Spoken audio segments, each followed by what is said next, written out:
नमस्कार सभी साथियों को स्वागत करता हूं सबका इस यूट्यूब चैनल पर जिसका नाम है स्टडी विद पीएन लोधा।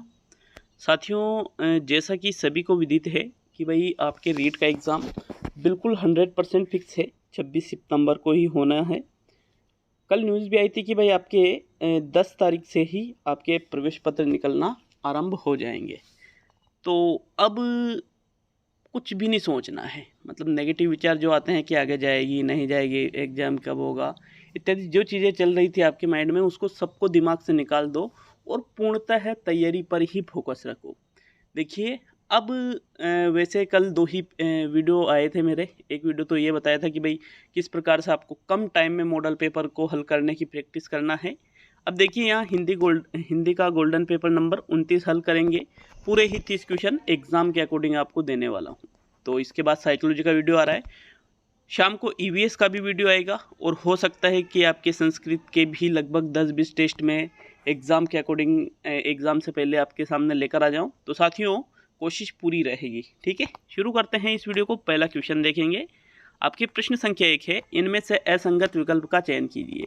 देखो, अब ऐसा टाइम है, जो मैंने पहले मोस्ट इंपॉर्टेंट क्वेश्चन कराए थे उन प्रश्नों में कुछ प्रश्न ऐसे थे जो मोस्ट से भी मोस्ट इंपॉर्टेंट थे आरबीएससी की किताब में से। तो उन प्रश्नों को मैं वापस लेकर आ रहा हूँ आपके लिए, और वो प्रश्न एग्जाम में देख लेना कितने उदाहरण आपके बैठने वाले हैं। तो माया सो रही थी, अपूर्ण भूतकाल। रोहन को जयपुर जाना है, सामान्य भविष्यकाल। हमने खाना बनाया है, सामान्य वर्तमान काल। और अमित जयपुर से आया है, आसन्न भूतकाल। देखिएगा, प्रश्न संख्या 1 में जो राइट आंसर है, पहला विकल्प कह रहा है असंगत विकल्प का चयन करना आपको। ठीक है, माया सो रही थी। सो रही थी का मतलब क्या हुआ साथियों? भूतकाल की बात है लेकिन क्रिया पूरी नहीं हुई है, तो पता नहीं है कि भाई वो अभी सो रही है या जाग चुकी है, कुछ भी पता नहीं है। तो ये अपूर्ण भूतकाल का ही है। रोहन को जयपुर जाना है, जाना है मतलब भविष्य की बात है, वो भी सामान्य रूप से इसका बोध कर रहा है, तो सामान्य भविष्यकाल ही होगा। हमने खाना बनाया है, बना लिया खाना, तो साथियों फिर भूतकाल में चला गया वो, तो आसन्न भूतकाल का होना चाहिए, लेकिन ये सामान्य वर्तमान काल कह रहा है। तो ये तीसरा जो विकल्प है ये असंगत है। ठीक है, यही आपका राइट आंसर है प्रश्न 1 में। नेक्स्ट प्रश्न नंबर 2, फास्ट रिवीजन करने वाले हैं। ठीक है, इनमें से किस विकल्प में जातिवाचक से भाववाचक संज्ञा बनी है? पारस्परिक, खटास, लेन देन और प्रभुता। टाइम ज़्यादा दूंगा नहीं, क्योंकि पहले जो वीडियो आधे घंटे में बनते थे, कोशिश रहेगी 25 मिनट से भी कम का समय लगे। तो पारस्परिक शब्द परस्पर से बना है। ठीक है, परस्पर। खटास शब्द खट्टा से बना है। लेन देन न लेना न देना से बना है। और प्रभुता प्रभु से बना है। तो यहाँ पर ये जो प्रभुता शब्द है, ये प्रभु शब्द से बना है, जो कि जातिवाचक से भाववाचक का उदाहरण है साथियों, क्योंकि प्रभुता में प्रभु शब्द मूल है और प्रभु क्या है? एक जातिवाचक शब्द है। ठीक है, विकल्प नंबर आपका 4 सही रहेगा प्रश्न 2 में। नेक्स्ट प्रश्न नंबर 3 पे आते हैं। तो तीसरा क्वेश्चन, इनमें से किसका लिंग परिवर्तन नहीं होगा? भव, स्वामी, बूंद और सूत। तो साथियों देखो, लिंग परिवर्तन की बात करें तो भव का हो जाता है भवानी। ठीक है, स्वामी का हो जाता है स्वामिनी। क्या हो जाता है? स्वामिनी हो जाता है। सूत का हो जाता है सुता।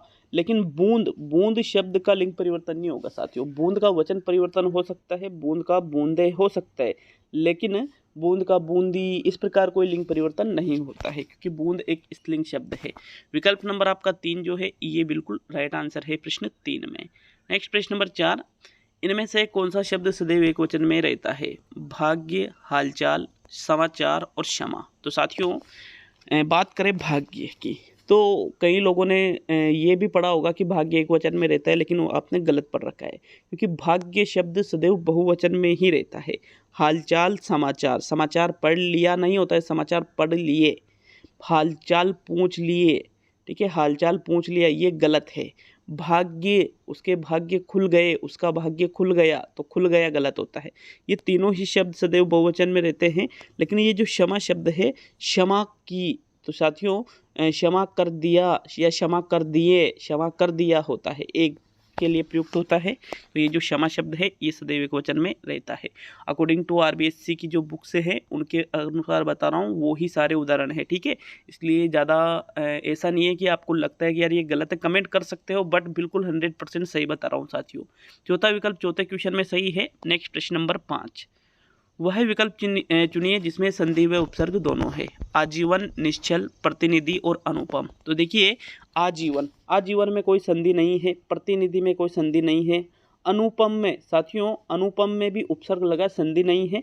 संधि किसमें है? निश्चल है साथियों, निश्चल, छल रहित, ठीक है। समास भी है इसमें, तो साथियों इसमें अविभाव समास है और संधि कौन सी है? नी है प्लस छल, मतलब यहाँ पर विसर्ग संधि है। विकल्प 2 सही है 5वें क्वेश्चन में। नेक्स्ट प्रश्न नंबर 6, अशुद्ध प्रत्यय किसमें है? कठिन प्लस ये काठिन्य, व्यक्ति प्लस इक वैयक्तिक, छोटा प्लस पन छोटापन, रघु प्लस ए राघव। तो साथियों अशुद्ध प्रत्यय की बात करें तो कठिन में जब हम ये प्रत्यय लगाते हैं काठिन्य शब्द बन जाएगा, व्यक्ति में इक प्रत्यय लगाएंगे वैयक्तिक शब्द बन जाएगा, लेकिन छोटापन ये जो है छोटा प्लस पन, ये छोटापन नहीं होता है, छुटपन होता है, तो ये गलत हो गया। बाकी रघु प्लस है राघव ही बनता है। तो विकल्प नंबर जो 3 है ये अशुद्ध प्रत्यय युक्त है। थर्ड विकल्प आपके प्रश्न 6 में सही है।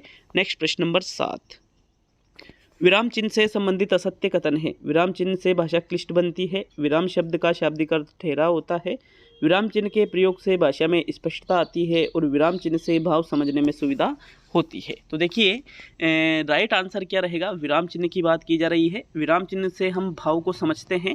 जैसे एक शब्द है ये दोबारा लिखता हूँ एक वाक्य को, रोको मत जाने दो, ये एक वाक्य है, ठीक है। इसमें यहाँ पे विराम चिन्ह लगा दिया तो क्या? रोको मत जाने दो, यहाँ पर लगा हमने मत के बाद में लगा दिया तो रोको मत जाने दो, पूरा ही अर्थ चेंज हो गया ना। तो इससे भाषा समझने में सुविधा होती है, भाषा में स्पष्टता आती है, शाब्दिक ठहराव होता है, लेकिन क्लिष्ट, क्लिष्ट मतलब कठिन से लिया जाता है जो हमें पसंद नहीं होती है। तो साथियों विराम चिन्ह से भाषा क्लिष्ट नहीं बनती है, ये गलत है। प्रथम विकल्प आपके 7वें प्रश्न में सही है। देखिए कोशिश तो ये रहेगी कि 4-5 टेस्ट एक दिन में लेकर आऊँ, पूरा मेगा टेस्ट ही बन जाए ताकि आपके, लेकिन साथियों फिर भी मेरे भी एमए फाइनल के पेपर चल रहे हैं तो उसको भी थोड़ा देखना पड़ता है। कल भी पेपर था फिर भी मैंने 3 वीडियो डाल दिए थे, ठीक है। पेपर था उसके बावजूद भी, तो कोशिश ये रहेगी कि आपको आपके लक्ष्य तक पहुंचाना। निम्न में से किस तत्व का दैनिक पाठ योजना में उपयोग नहीं होता है? उद्देश्यों को परिभाषित करना, शिक्षण विधि व प्रविधि का चयन करना, दत्त कार्य का निर्धारण और नील पत्र का निर्माण करना। तो दैनिक पाठ योजना में हम उद्देश्यों को परिभाषित करते हैं, शिक्षण विधि प्रविधि का चयन करते हैं, दत्त कार्य भी लगभग दे देते हैं लास्ट में, लेकिन नील पत्र का निर्माण तो प्रश्न पत्र निर्माण के लिए होता है साथियों। इसलिए जो चौथा विकल्प है ये पूर्णतः गलत है, दैनिक पाठ योजना में इसका उपयोग नहीं होता है। तो चलिए 9वें क्वेश्चन की ओर बढ़ेंगे। वह शिक्षण विधि जिसमें वे अध्यापक शिक्षण कराए जो विषयगत योग्यताओं एवं कौशलों की दृष्टि से एक दूसरे के पूरक हो, उसे हम भाषा संसर्ग विधि कहेंगे, प्रत्यक्ष विधि कहेंगे, दल शिक्षण विधि कहेंगे या भ्रमण विधि कहेंगे। तो देखिए जिस विधि में अध्यापक कौन से जो विषयगत योग्यता मतलब विषय संबंधी जो उनकी योग्यताएं हैं, जो कौशल है वो एक दूसरे के पूरक से मतलब एक दूसरे के समान रहे, तो साथियों ऐसा दल शिक्षण विधि में होता है, जिसमें किसका दल होता है? अध्यापकों का दल होता है साथियों। तीसरा विकल्प आपके 9वें क्वेश्चन में सही है। नेक्स्ट प्रश्न नंबर 10, अभिव्यक्ति की कुशलताएं किस भाषाई तत्व के साथ जोड़ी जाती है? सुनना, गुनगुनाना, बोलना और पठन करना। तो देखिए अभिव्यक्ति की कुशलताएं, ठीक है, अभिव्यक्ति का मतलब किससे लिया जाता है? विचारों को अभिव्यक्त करने से। तो साथियों अभिव्यक्ति की कुशलताएं बोलने के कौशल के साथ जोड़ी जाती है, ठीक है। बोल करके हम व्यक्त करते हैं, सुनकर तो ग्रहयात्मक कुशलताएं होती है, गुनगुनाने से कोई अभिव्यक्ति नहीं होती है, पठन करने से भी ग्रहयात्मक होता है साथियों। तो थर्ड विकल्प ओनली 10वें क्वेश्चन में सही है। नेक्स्ट प्रश्न नंबर 11 को देखेंगे। तो देखिएगा आपके प्रश्न संख्या 11 आपसे क्या पूछ रहा है? प्राथमिक स्तर पर हिंदी भाषा शिक्षण का उद्देश्य नहीं है छात्रों को सस्वर वाचन में सक्षम बनाना, छात्रों को शुद्ध उच्चारण के लिए प्रेरित करना, छात्रों को सुलेख व श्रुतलेख लिखने में सक्षम बनाना और व्याकरण के नियमों का विशद ज्ञान देना। देखिएगा 11वें क्वेश्चन में जो आपके राइट आंसर रहेगा कि भाई जो प्राथमिक स्तर है उस पर हिंदी भाषा शिक्षण का क्या उद्देश्य नहीं रहेगा, तो राइट आंसर है चौथा विकल्प, व्याकरण के नियमों का विशद ज्ञान देना। साथियों प्राथमिक स्तर पर व्याकरण शिक्षण हिंदी भाषा शिक्षण का उद्देश्य नहीं होता है, क्योंकि ये तो उच्च स्तर पर उद्देश्य इस उद्देश्य की पूर्ति की जाती है। बाकी तीसरा, दूसरा और जो प्रथम विकल्प है ये प्राथमिक स्तर पर हिंदी भाषा शिक्षण के उद्देश्यों में आ जाते हैं। नेक्स्ट प्रश्न नंबर 12। अच्छा, एक और कल मेरे पास बहुत से लोगों के कमेंट आए थे कि सर हम जो टेस्ट करते हैं, जैसे मान लीजिए किसी ऐप पर हमने टेस्ट दिया तो 2 से 3 घंटे में टेस्ट होता है, फिर उसका सॉल्यूशन भी 2 से 3 घंटे में होता है, तो 5 से 6 घंटे हमारे एक टेस्ट में पूरे हो जाते हैं। तो क्या एक टेस्ट में 6 घंटे लगाना सही है? तो वो तो बिल्कुल गलत है साथियों, 6 घंटे तो बहुत ज़्यादा हो जाते हैं। अब आप कहोगे कि सर आप टेस्ट क्यों नहीं ला रहे हो, 2 घंटे में पूरा टेस्ट सॉल्यूशन हो जाता है, हमारा मूल्यांकन भी हो जाता है और एग्ज़ाम के अकॉर्डिंग भी टेस्ट बनाने की पूरी कोशिश करता हूँ, लेकिन फिर एक दिन में एक टेस्ट, मेगा टेस्ट लाना बहुत बड़ी बात है नए प्रश्नों वाले, ठीक है। तो अगर आप कमेंट करो कि भाई जो इंपॉर्टेंट क्वेश्चन हैं उनको रिपीट करूँ उन मेगा टेस्ट के माध्यम से, जो जो इम्पोर्टेंट है ना, बाकी 60% सिलेबस में 60% क्वेश्चन नए भी ला सकता हूँ, तो आप कमेंट कर सकते हो। 12वां क्वेश्चन आपके है, गुंजन विद्यालय जाती है वह वहाँ पढ़ती है, वाक्य में वह शब्द है सर्वनाम के लिए, संज्ञा के लिए, विशेषण के लिए और क्रिया विशेषण के लिए। तो देखो गुंजन नाम की लड़की कहाँ जा रही है, विद्यालय, वह वहाँ पढ़ती है, तो वाक्य में वह जो शब्द आ रहा है वह शब्द क्या है, एक सर्वनाम शब्द है साथियों, ठीक है। विकल्प नंबर आपका 1 सही है। वह का मतलब गुंजन से लिया जाता है, लेकिन गुंजन की जगह वह शब्द का प्रयोग हो रहा है। तो नेक्स्ट, संज्ञा के स्थान पर जिन शब्दों का प्रयोग होता है उन्हें हम सर्वनाम कहते हैं। नेक्स्ट प्रश्न नंबर 13 को देखेंगे। 13वां क्वेश्चन आपके आता है, निम्नलिखित में से असत्य कथन का चुनाव कीजिए। पदवाची शब्दों में लिंग परिवर्तन नहीं होता है, सर्वनाम में लिंग के आधार पर कोई परिवर्तन नहीं होता है, आत्मा, देह, बूंद, बाहु जैसे शब्द स्त्रीलिंग होते हैं और वचन का अर्थ चिन्ह या संकेत से लिया जाता है। तो देखिएगा, असत्य कथन की अगर हम बात करें तो पहला विकल्प क्या कह रहा है कि जो पदवाची शब्द है इसमें लिंग परिवर्तन नहीं होता। जैसे प्रधानमंत्री है तो प्रधानमंत्री का प्रधानमंत्री ही रहेगा, बिल्कुल सही बात है। सर्वनाम में लिंग के आधार पर कोई परिवर्तन नहीं होता है, जैसे यहाँ लिखा है मैंने मैं एक सर्वनाम शब्द है, पता चल रहा है क्या मैं स्त्रीलिंग है या पुल्लिंग है, नहीं है साथियों, बिल्कुल यहाँ पर ये भी सत्य कथन है। आत्मा, देह, बूंद, बाहु ये शब्द स्त्रीलिंग होते हैं, सही बात है। आत्मा है, देह है, बूंद है, बाहु है, चारों ही शब्द स्त्रीलिंग है, लेकिन वचन का अर्थ चिन्ह या संकेत से लिया जाता है, गलत कथन है, क्योंकि वचन का अर्थ तो संख्या से लिया जाता है साथियों, ठीक। चौथा विकल्प आपके इस क्वेश्चन में असत्य कथन है। तो साथियों प्रश्न नंबर 14 है, इनमें से कौन सी सहायक सामग्री प्रक्षेपी है? छायाचित्र, एपिडाइस्कोप, माइक्रोस्कोप और इनमें से सभी। तो साथियों बात करें सहायक सामग्री प्रक्षेपी है, प्रक्षेपी की बात की जा रही है, तो यहाँ पर जो छायाचित्र होता है ये प्रक्षेपी में नहीं है, माइक्रोस्कोप भी प्रक्षेपी में नहीं है। प्रक्षेपी में कौन सा आता है, एपिडाइस्कोप आता है। तो एपिडाइस्कोप वाला जो दूसरा विकल्प है यही आपका राइट आंसर रहेगा, ये एक प्रक्षेपी सामग्री है। छायाचित्र तो चित्र से लिया जाता है, कोई फोटो होता है ना, फोटो हमारा, तो साथियों उसको छायाचित्र कहते हैं, तो फोटो कोई प्रक्षेपित सामग्री थोड़ी है। माइक्रोस्कोप में तो हम छोटी जो चीज़ें हैं उनको देखते हैं साथियों माइक्रोस्कोप के माध्यम से, तो वो भी प्रक्षेपी में नहीं आता है। ओनली सेकंड विकल्प ही आपके प्रश्न नंबर 14 में सही है। नेक्स्ट प्रश्न संख्या 15 पे आते हैं साथियों। प्रश्न नंबर 15 है, उसने खाना बनाया है, वाक्य में कौन सा काल है? सामान्य भूतकाल है, पूर्ण भूतकाल है, आसन्न भूतकाल है और अपूर्ण भूतकाल है।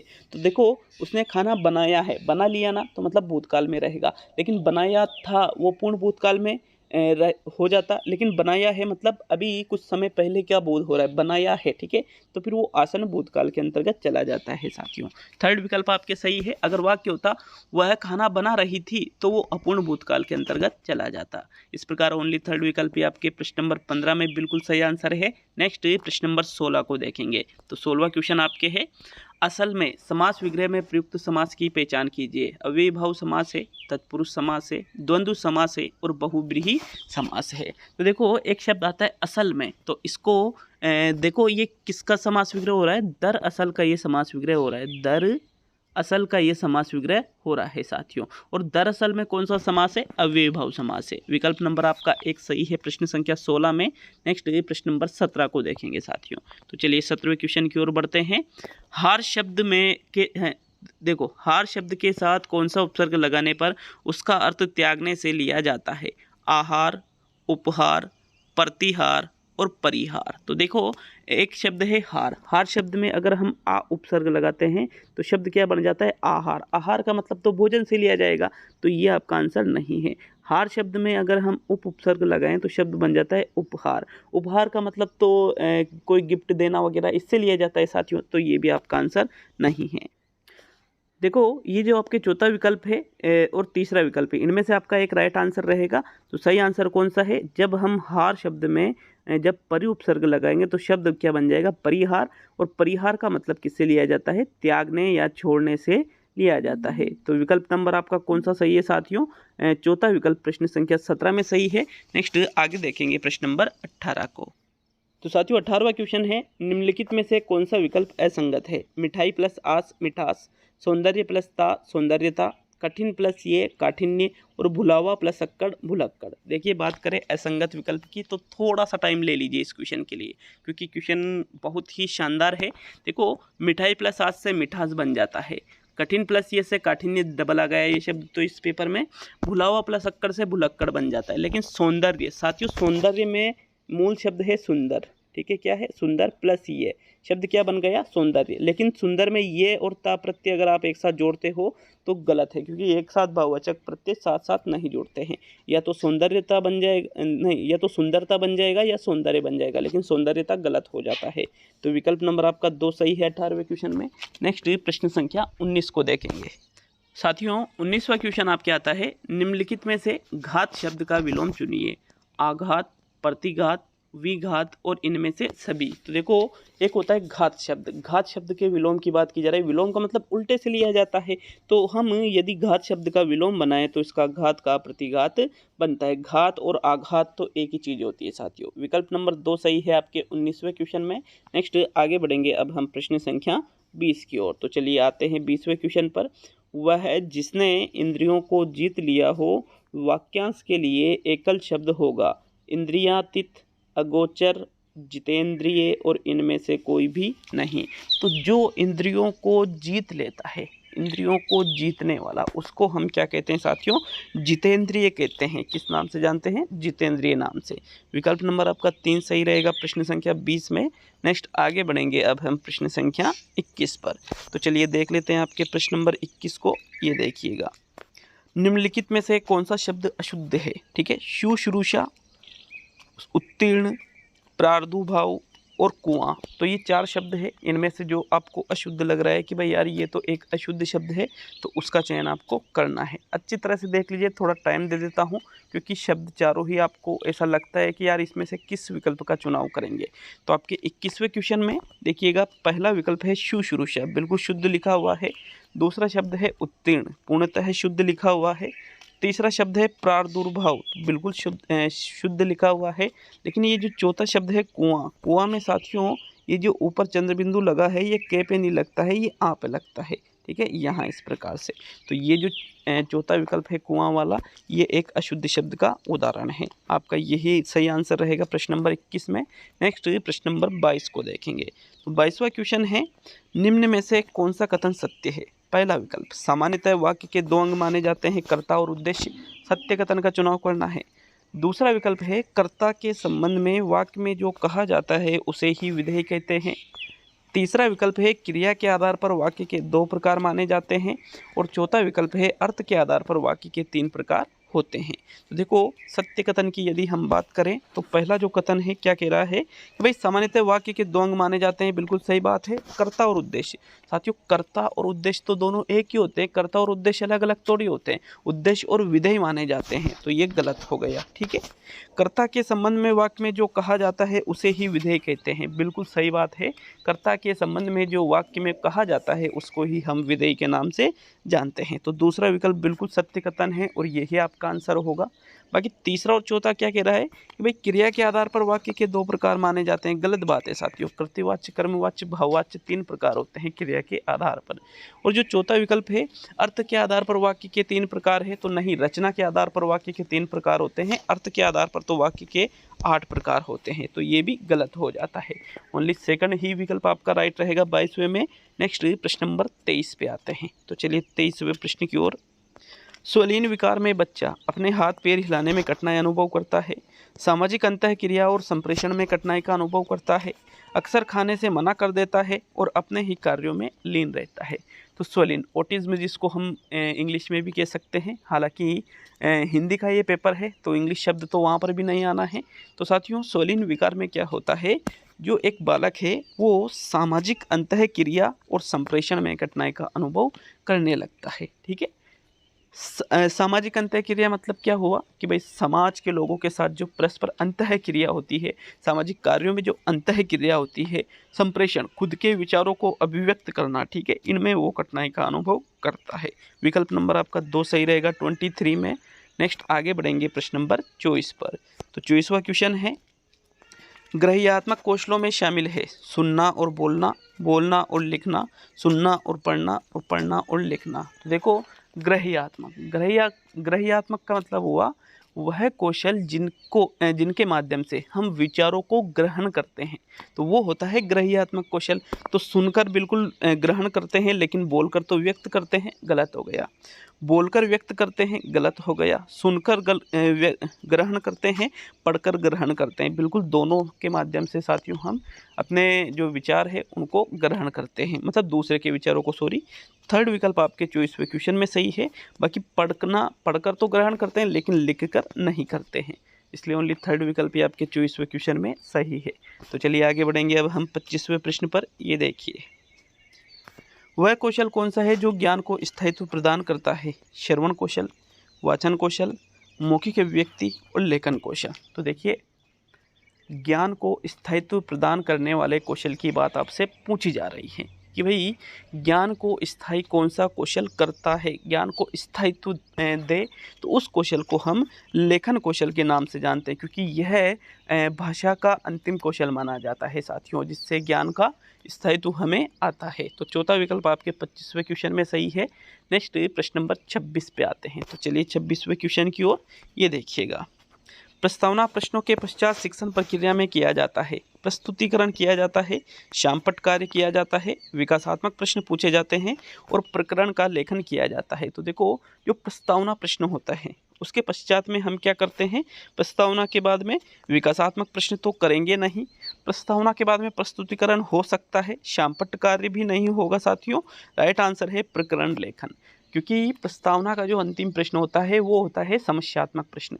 समस्यात्मक प्रश्न पूछने के बाद में हम बच्चों से यही कहते हैं कि भाई आज हम इस पर चर्चा करेंगे, और फिर उसके बाद में हम प्रकरण का लेखन कर देते हैं शामपट पर। तो साथियों, इसलिए शामपट कार्य की जगह प्रकरण लेखन सही माना जाएगा। चौथा विकल्प सही है, क्योंकि शामपट कार्य के अंतर्गत प्रकरण लेखन आता है। जैसे मान लीजिए एक क्वेश्चन है कि भाई सेवर अनुसंधान केंद्र कहाँ है, तो एक विकल्प में भरतपुर भी है और एक विकल्प में सेवर भी है। सरसों अनुसंधान केंद्र होता है वो सेवर के अनुसंधान, माय मिस्टेक। ठीक है, तो देखो वहाँ पर सरसों अनुसंधान केंद्र हम सेवर करेंगे या भरतपुर, सेवर करेंगे ना, तो उसी प्रकार यहाँ प्रकरण लेखन आएगा। चौथा विकल्प आपके 26वें क्वेश्चन में सही है।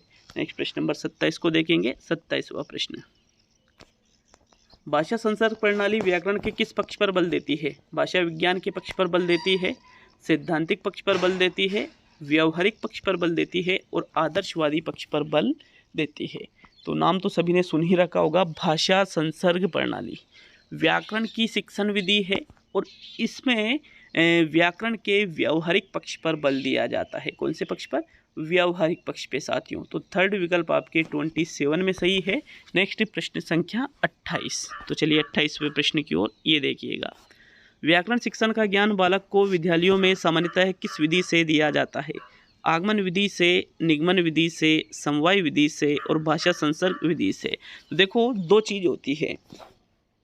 पहले क्या कि भाई किस विधि से दिया जाना चाहिए, किस विधि से दिया जाता है। तो हमें व्याकरण का ज्ञान कैसे देते हैं बच्चों को, सभी ने देखा होगा।